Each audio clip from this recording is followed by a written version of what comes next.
Well, hey there, everyone, and welcome to Recovering with Energy Gal. My name is Lisa. I am a holistic wellness practitioner as well as certified eating psychology coach. And I'm inviting you into this safe space as we unpack today the huge difference between saying I'm sorry and making amends.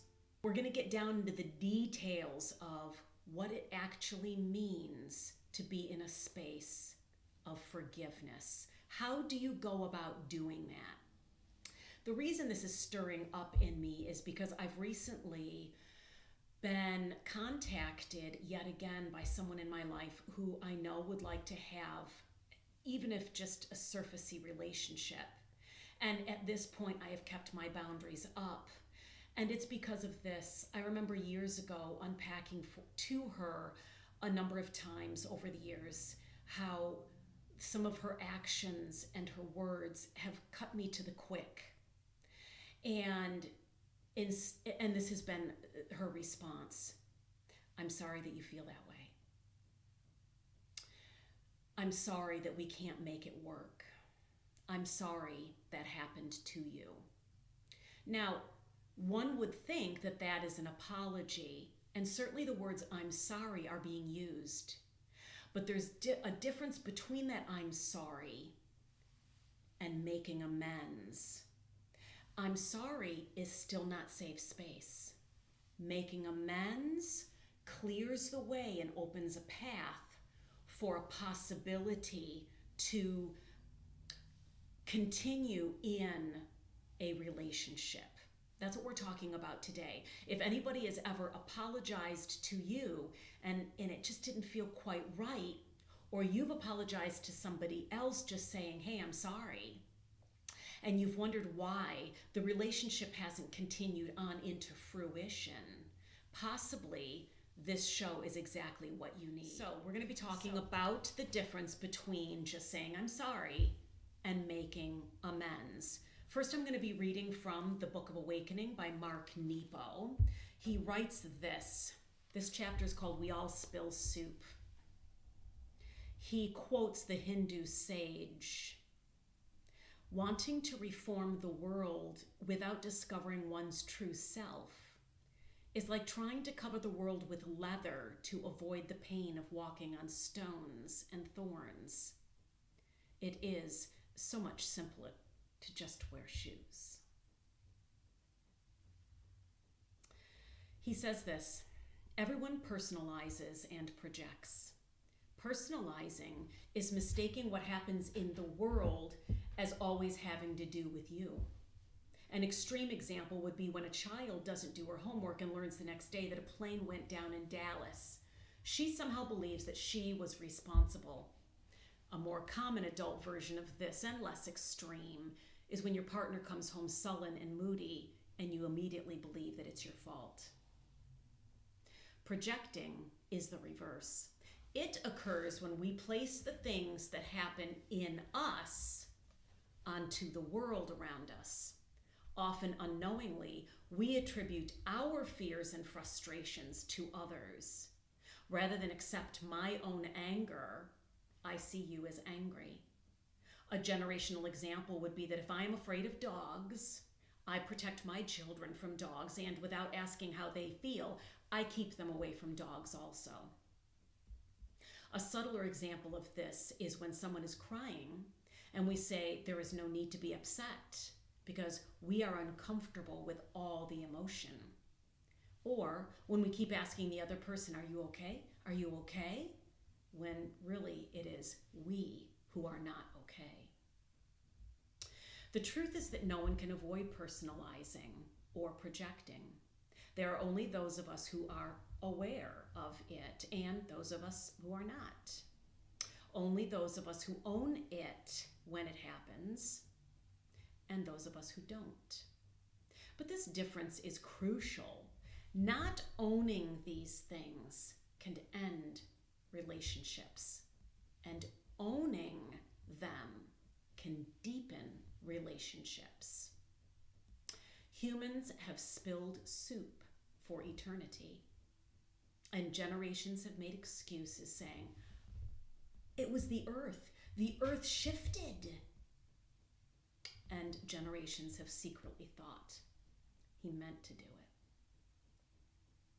If you want to save the world, then when you spill the soup, simply say, I'm sorry, I spilled the soup. Notice in that particular example, the words I'm sorry and specific for I spilled the soup. It's a really good place to start. I want to continue on, and I got this from the group AA, the recovery group AA. They talk about making amends, and I just think it's so delicious and very helpful.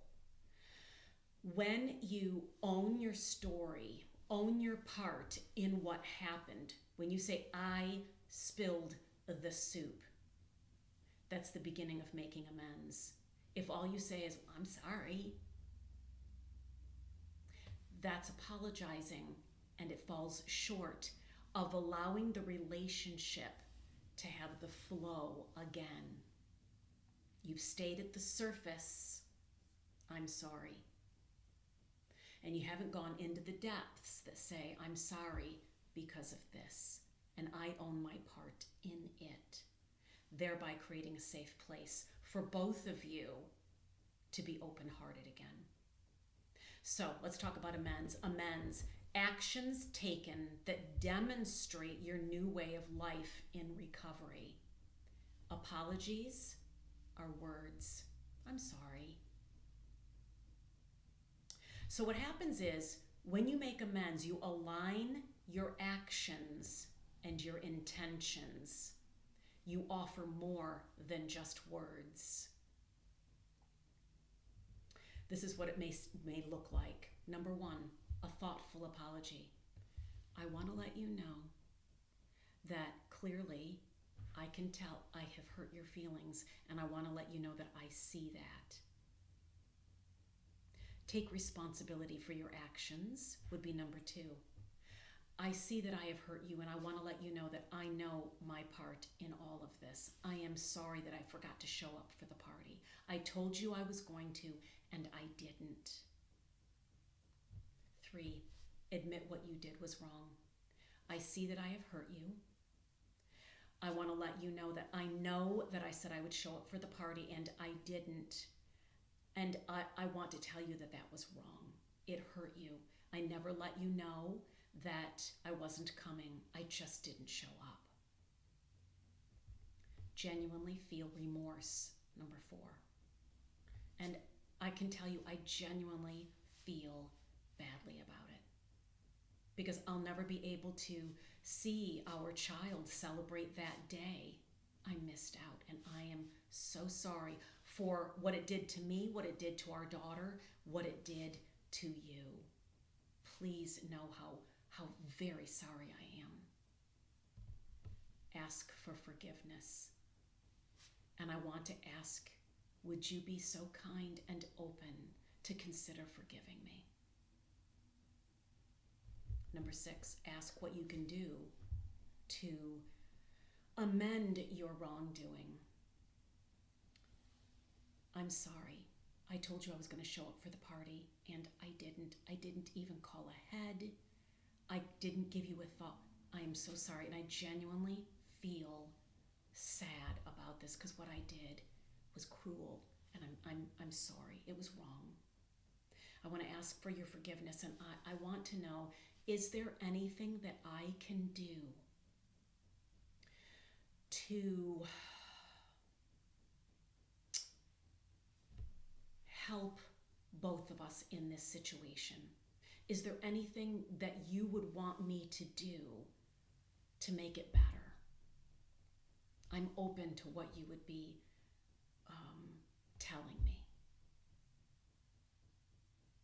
And then number 7 is be patient and persistent.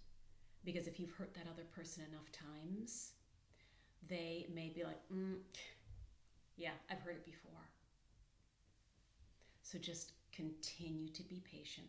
I understand. I have told you I'm sorry a lot of times before. I want to let you know that this time it's different, but I also want to honor the fact that because I have done this so many times in the past, you may need to see my actions a few times before you just allow me back in. And I'm willing to honor that. Thank you for hearing me. Thank you for listening to me. I appreciate your time and attention. And so let's just review it real quick. Number 1, thoughtful apology. Number 2, take responsibility for your actions. Number 3, admit what you did was wrong. Number 4, genuinely feel remorse. Number 5, ask for forgiveness. Number 6, ask what you can do to amend your wrongdoing. And number 7, be patient and persistent. So I offer that to all of us who are working through this whole big soul journey of forgiveness. It can be forgiveness of self, forgiveness of others, but also you can be on both ends.